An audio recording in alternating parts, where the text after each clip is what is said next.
Que el Señor les bendiga a todos en esta mañana. En el nombre del Señor Jesucristo vamos a compartir una porción de la Escritura y vamos a meditar en el libro de los Salmos. Este salmo fue escrito por un hombre que fue pastor y por alguien que también fue rey, y el rey más famoso de Israel, Salmo 121. Y vamos a leer en el nombre del Señor Jesucristo. Dice así la palabra de Dios: alzaré mis ojos a los montes. ¿De dónde vendrá mi socorro? Mi socorro viene de Jehová, que hizo los cielos y la tierra. No dará tu pie al resbaladero, ni se dormirá el que te guarda. He aquí, no se adormecerá ni dormirá el que guarda a Israel. Jehová es tu guardador, Jehová es tu sombra a tu mano derecha. El sol no te fatigará de día, ni la luna de noche.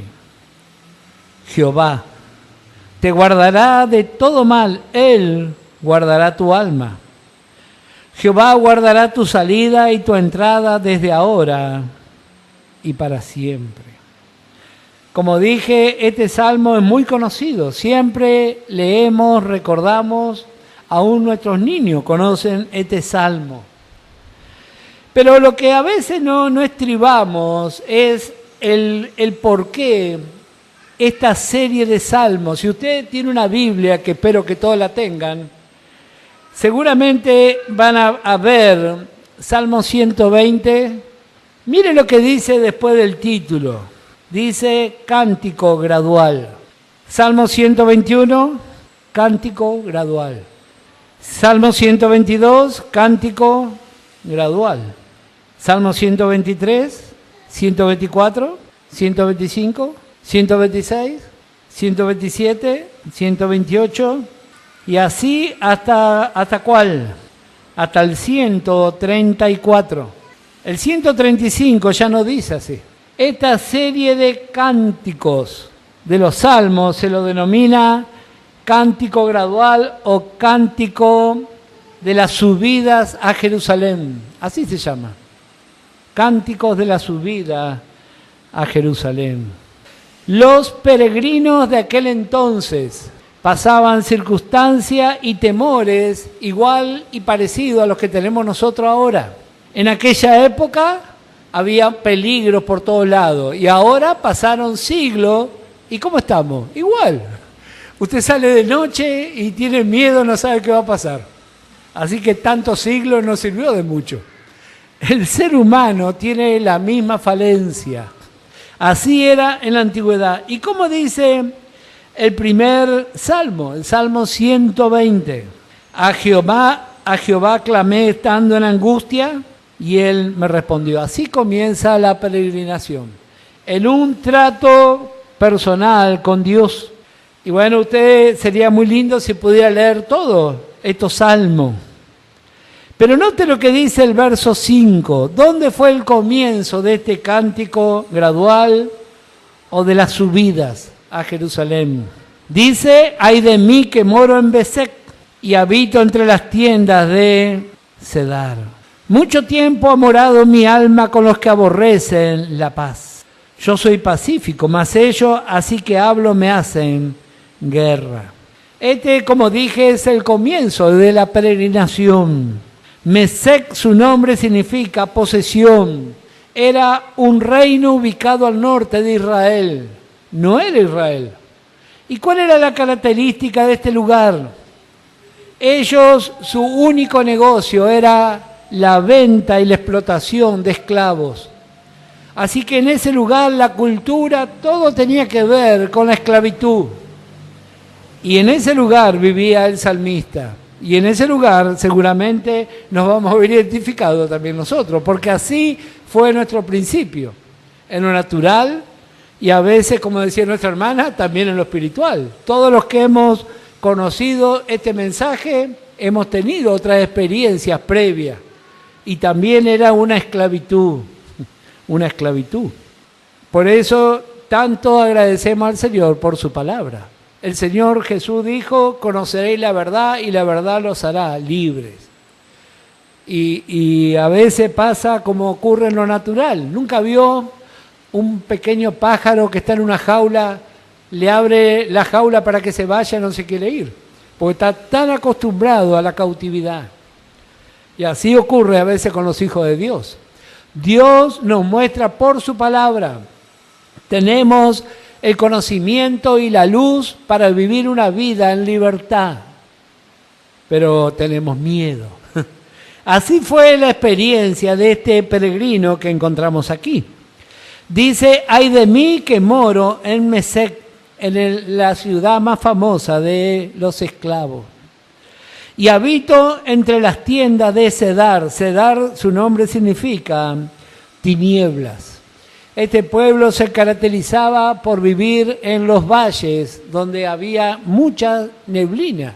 Ellos se dedicaban a la cría de animales. Pero no era muy agradable vivir en esos lugares. Así es nuestra vida sin Dios. Y comenzamos a vivir una vida de experiencia. Y note la pregunta que encontramos aquí en el versículo 1. La costumbre en la antigüedad era que en los montes se hacía el culto a la idolatría. En realidad, si vamos a considerar la historia de Israel, al principio y solo al principio, Dios autorizó la adoración en los montes. Pero como los impíos siempre copian todo, pusieron el paganismo a copiar eso. ¿Y dónde fue a recabar esto? En Israel. En Israel también. Y dice el salmista, alzaré mis ojos a los montes. ¿De dónde vendrá mi socorro? Mi socorro viene de Jehová, que hizo los cielos y la tierra. Dios es el creador de las cosas celestiales y de las cosas naturales. Dios, ese es nuestro Dios. En la antigüedad Dios confrontó con su pueblo por causa de estos lugares altos. Y bueno, uno dirá, bueno, pero eso fue en la antigüedad. Eran lugares donde Israel recurría a escondidas a buscar sus necesidades que no habían sido satisfechas.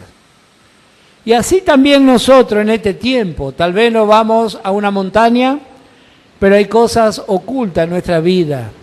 Y lo que me llamaba la atención mientras meditaba en la palabra, cómo el Espíritu Santo dejó registrado el nombre de varios reyes que a pesar de haber tenido un buen gobierno, no terminaron con el culto de los lugares altos.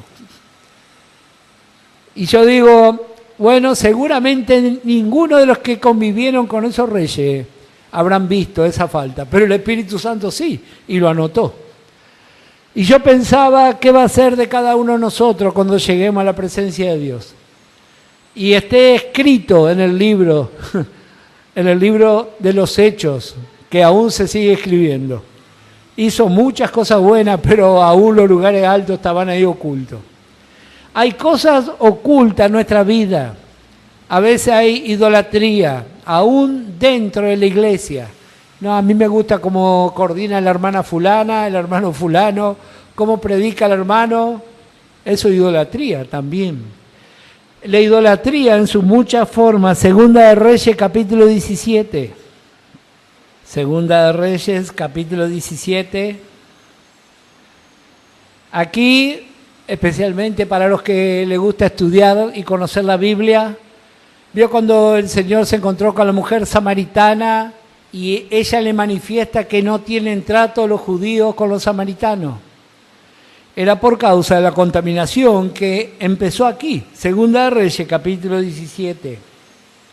Usted, si después gusta, puede leer todo el capítulo. Nosotros vamos a leer el verso 9. Dice, y los hijos de Israel hicieron secretamente cosas no rectas contra Jehová su Dios, edificándose lugares altos en todas sus ciudades, desde las torres de las atalayas hasta las ciudades fortificadas. Y levantaron estatuas e imágenes de acera en todo collado alto y debajo de todo árbol frondoso. Y quemaron allí incienso en todos los lugares altos, a la manera de las naciones que Jehová había traspuesto de delante de ellos. e hicieron cosas muy malas para provocar a ira a Jehová. Y servían a los ídolos, de los cuales Jehová les había dicho, vosotros no habéis de hacer esto. Jehová amonestó entonces a Israel y a Judá por medio de todos los profetas y de todos los videntes, diciendo, volveos de vuestros malos caminos y guardad mis mandamientos y mis ordenanzas conforme a todas las leyes que yo prescribí a vuestros padres y que os he enviado por medio de mis siervos, los profetas. Mas ellos no obedecieron. Antes endurecieron su cerviz como la cerviz de sus padres, los cuales no creyeron en Jehová, su Dios, y desecharon sus estatutos y el pacto que él había hecho con sus padres y los testimonios que él había prescrito a ellos, y siguieron la vanidad, y se hicieron vanos, y fueron en pos de las naciones que estaban alrededor de ellos, de los cuales Jehová les había mandado que no hiciesen a la manera de ella. Dejaron todos los mandamientos de Jehová su Dios y se hicieron imágenes fundidas de 2 becerros y también imágenes de acera, y adoraron a todo el ejército de los cielos y sirvieron a Baal. E hicieron pasar a sus hijos y a sus hijas por fuego y se dieron a adivinaciones y agüeros. Y se entregaron a hacer lo malo ante los ojos de Jehová, provocándole a ira. Luego continúa, puede leer todo el capítulo. La forma en que ellos se rebelaron, no con su palabra, sino con sus hechos. Y dice el versículo 23, hasta que Jehová quitó a Israel de delante de su rostro, como él lo había dicho por medio de todos los profetas, su siervo, e Israel fue llevado cautivo de su tierra a Siria hasta hoy. Ese es el resultado de la desobediencia.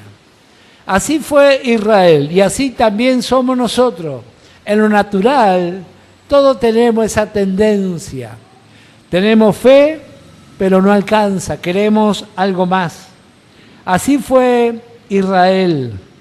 Bueno, luego del versículo 24 en adelante dice que fue Samaria nuevamente poblada, pero vemos que fue poblada por gente de Babilonia y de otros pueblos. ¿Y cuál fue su actitud? Dice el verso 32 del capítulo 17, temían a Jehová. Bueno, eso está bien, pero no termina ahí. Dice, e hicieron del bajo pueblo sacerdotes de los lugares altos, que sacrificaban para ellos los templos de los lugares altos. Temían a Jehová y honraban a sus dioses, según la costumbre de las naciones de donde habían sido trasladados. Note el verso 34, hasta hoy hacen como antes, ni temen a Jehová, ni guardan sus estatutos, ni sus ordenanzas, ni hacen según la ley y los mandamientos que prescribió Jehová a los hijos de Jacob, al cual puso por nombre de Israel. ¡Qué bárbaro! Dice una cosa y hace otra. Bueno, ese fue el motivo de la contaminación. Hace poco habíamos visto el universo y este planeta en especial está totalmente contaminado. Si no, haga la prueba, deje algo limpio en el patio de su casa y al mes vaya a ver cómo está. Por más que no le haga nada, va a estar sucio, porque la contaminación está por todos lados. Y así también pasa en lo espiritual. Por eso necesitamos tanto de la palabra de Dios, que limpia nuestras vidas, que nos transforma. Primera de Reyes, capítulo 20. Vivimos en un mundo lleno de ideas en contra de Dios. Hay un mundo, muchos de ese mundo son religiosos. Tiene una Biblia, pero utiliza la Biblia para atacar la verdadera fe. ¿Será posible? Decía un hermano, todos los grupos religiosos están basados en una porción de la Biblia. Así que si no tenemos revelación completa de la Biblia, nosotros también vamos a ir a adorar alguna imagen, adorar hombres y tantas cosas. Vamos a ver qué dice Primera de Reyes, capítulo 20. Primera de Reyes, en el capítulo 20. El salmista, en medio de esa peregrinación en ascenso, necesita tener esta convicción de fe. ¿Cuál es nuestro socorro? Dice Primera de Reyes, capítulo 20. Sí, Señor. Y el versículo 23. La gente que no conoce a Dios cree que Dios es jurisdiccional. ¿Nunca observó eso? La gente religiosa cree que Dios se mueve por jurisdicciones. Por ejemplo, dice, usted necesita trabajo, tiene que pedirle a un santo que se dedica a esa área, dice. Así dice, así era el enemigo en la antigüedad. Mire lo que dice acá. Primera de Reyes 20, 23. Y los siervos del rey de Siria le dijeron, sus dioses son dioses de los montes. Por eso nos han vencido, mas si peleáremos con ellos en la llanura, se verá si no los vencemos. Dioses que trabajan en áreas. Pero ¿qué dice la palabra de Dios en el libro de Colosenses? ¿Cómo es nuestro Dios? Colosenses, capítulo 1 y el versículo 15. Si usted ha estado en los estudios bíblicos de los días miércoles, recordará cuando estudiamos esta carta. Esta carta, junto con Primera de Juan, tiene por propósito enfrentar la idea del gnosticismo. El gnosticismo, en el primer siglo de la Iglesia, hizo mucho daño a la cristiandad. Y pasaron 2000 años y sigue haciendo mucho daño. Porque del gnosticismo sale la Iglesia Católica y salen todas las religiones que adoran idolatría. Así que si usted lee esta carta va a encontrar muchas respuestas. Pero el punto que nos interesa, versículo 15, hablando del Señor Jesucristo, dice, Él es la imagen del Dios invisible, el primogénito de toda creación, porque en Él fueron creadas todas las cosas, las que hay en los cielos, las que hay en la tierra, visibles e invisibles, sean tronos, sean dominios, sean principados, sean potestades, todo fue creado por medio de Él y para Él. Y Él es antes de todas las cosas, y todas las cosas en Él subsisten. Y Él es la cabeza del cuerpo, que es la iglesia, el que es el principio, el primogénito de entre los muertos, para que en todo tenga la preeminencia. Esta es una descripción de nuestro Dios. Él es el Dios que se manifiesta y que es la cabeza de todas las cosas. Pero hay otro punto más que vamos a ver aquí, capítulo 2 y el versículo 8. Mirá que nadie os engañe por medio de filosofía y hueca sutileza, según las tradiciones de los hombres, conforme a los rudimentos del mundo y no según Cristo, porque en Él habita corporalmente toda la plenitud de la deidad. Y vosotros estáis completos en Él, que es la cabeza de todo principado y potestad. Así escribió el apóstol Pablo. Así el Espíritu Santo le reveló. En Cristo habita la plenitud de Dios. ¿Se acuerda cuando estudiamos sobre los gnósticos? Y habíamos dicho que esa creencia de la plenitud habla de un conjunto de hombres, mujeres y ángeles por el cual nos acercamos a Dios según la necesidad. Eso es la plenitud. Ya existía hace 2000 años atrás. ¿Y qué dice aquí la palabra de Dios? En Cristo está toda la plenitud. Sea cual sea nuestra necesidad, vamos al Señor Jesús. Él es nuestro completo Salvador. En Él encontramos salud, libertad, lo que necesitemos. Sea cual sea nuestra necesidad, podemos ir a Él en todo momento. Vamos conociéndole al Señor. Segunda de Crónica, capítulo 15. Vamos a ver un ejemplo. Hay varios ejemplos, pero no nos vamos a extender. Pero sí vamos a ver al menos un ejemplo familiar. Segunda de Crónica, capítulo 15. Segunda de Crónica, capítulo 15 y el versículo 10. Dice, se reunieron pues en Jerusalén en el mes tercero del año 15 del reinado de Asa. Y en aquel mismo día sacrificaron para Jehová del botín que habían traído 700 bueyes y 7,000 ovejas. Entonces prometieron solemnemente que buscarían a Jehová, el Dios de sus padres, de todo corazón y de toda su alma. Y que cualquiera que no buscara a Jehová, el Dios de Israel, muriese, grande o pequeño, hombre o mujer. Imagínense ese cuadro. 700 animales sacrificados y 7,000 ovejas. Dijo un día un pastor, dice, seguramente había ríos de sangre y todo eso no era suficiente. Cuando vemos eso, vemos la obra del Señor Jesucristo, hecho una vez y para siempre a nuestro favor. Y mire el ambiente, dice, todos toman esta decisión de buscar a Jehová, dice, de todo corazón, de toda su alma, y juraron, dice, a Jehová, con gran voz y júbilo, al son de trompeta y de bocina. Todos los de Judá se alegraron de este juramento, porque de todo su corazón lo juraban, y de toda su voluntad lo buscaban, y fue hallado de ellos, y Jehová le dio paz por todas partes, y aún Maca, madre del rey Asa, él mismo la depuso de su dignidad, porque había hecho una imagen de acera. Y Asa destruyó la imagen, y la desmenuzó y la quemó junto al torrente de Cedrón. ¡Qué gran avance! Todas las cosas que lograron.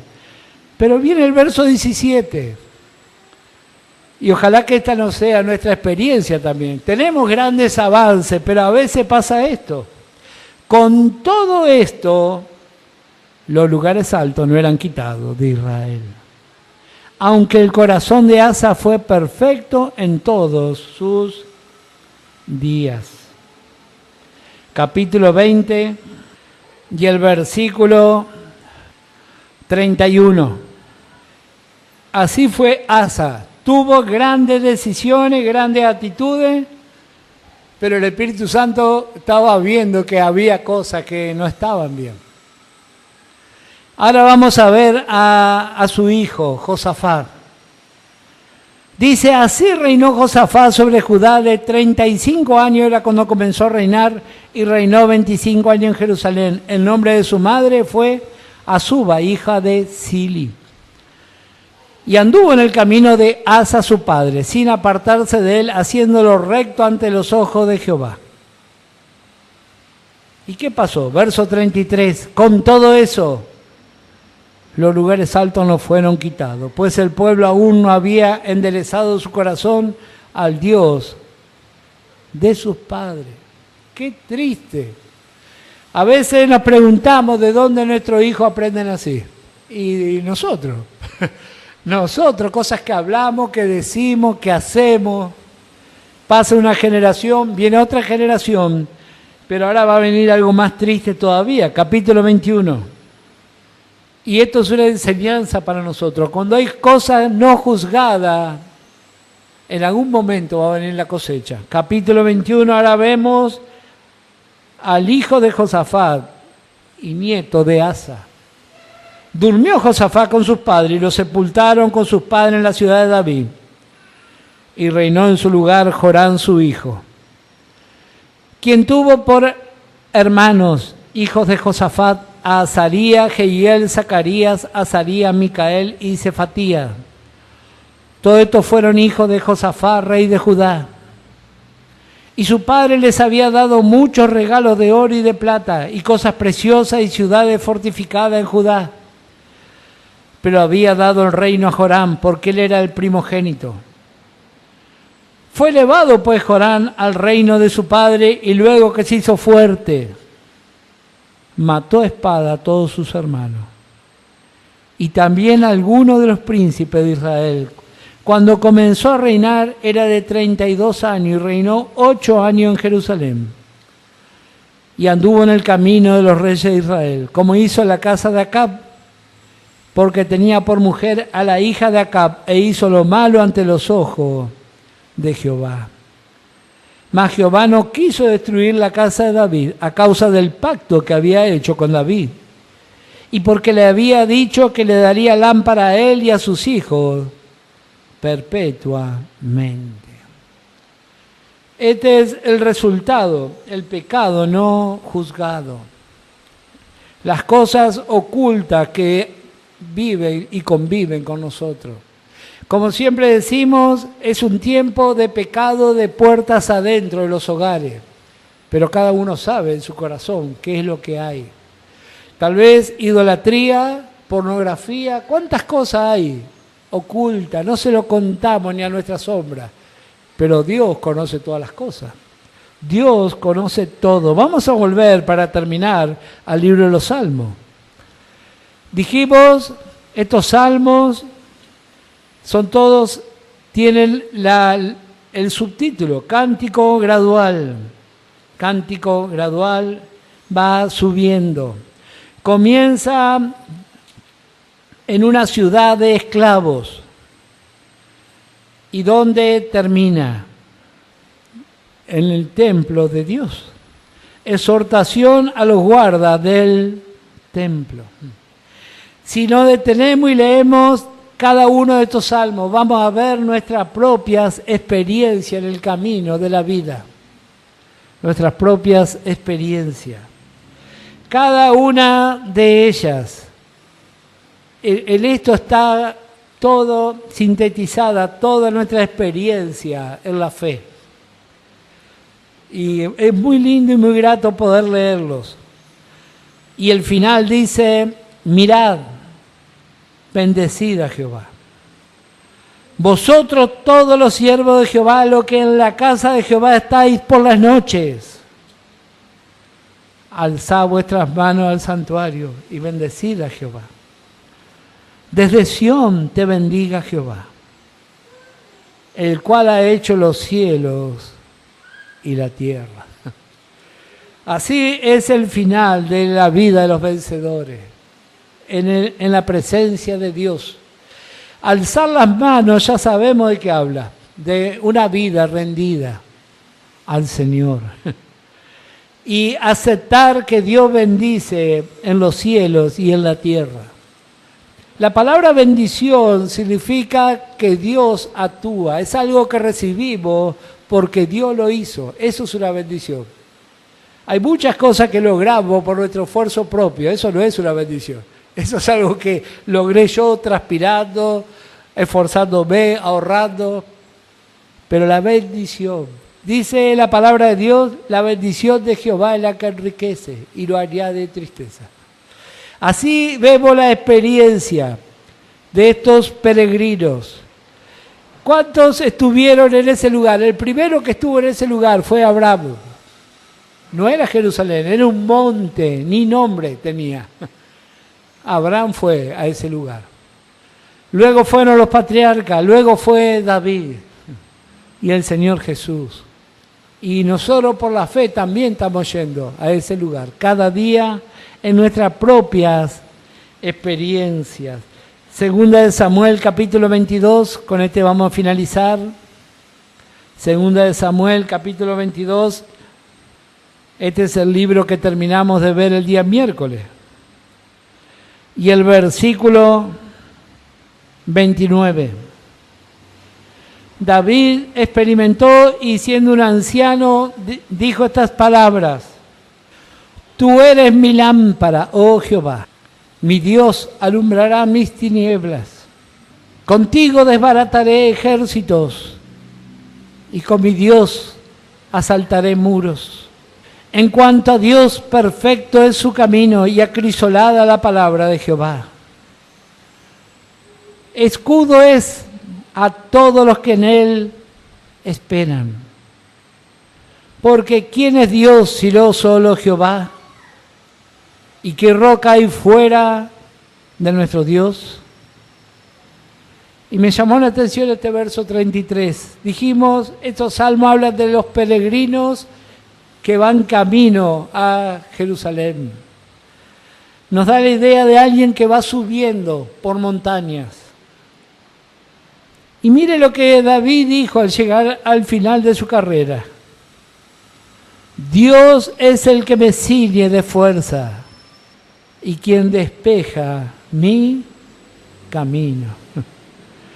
Quien hace mis pies como de ciervas y me hace estar firme sobre mis alturas.